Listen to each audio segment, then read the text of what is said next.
আসসালামু আলাইকুম রহমতুল্লাহ বারাকাতু।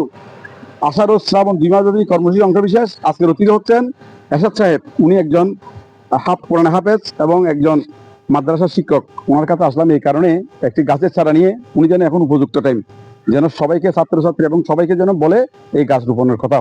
আচ্ছা, এই ধরনের উদ্যোগ কেমন এরশাদ সাহেব? আসসালামু আলাইকুম রহমতুল্লাহ। আসলেই বৃক্ষরোপণ কর্মসূচি হচ্ছে আমাদের বাংলাদেশের একটি ঐতিহ্য, যেটা এই গাছ লাগান এবং পরিবেশ বাঁচান, এবং পরিবেশের জন্য যে গাছ মানে কতটা প্রয়োজন সেটা আলহামদুলিল্লাহ আমরাই বাংলাদেশিরাই জানি, যেহেতু আমরা এই মানে গাছ পরিবেশের উপর আমরা নির্ভর করি।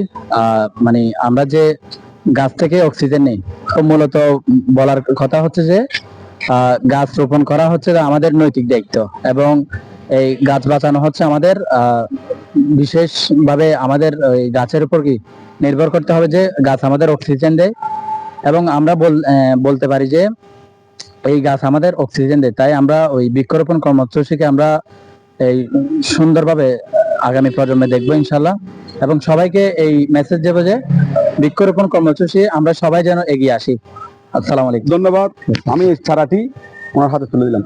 সুপ্রিয় দর্শক, ভালো থাকুন।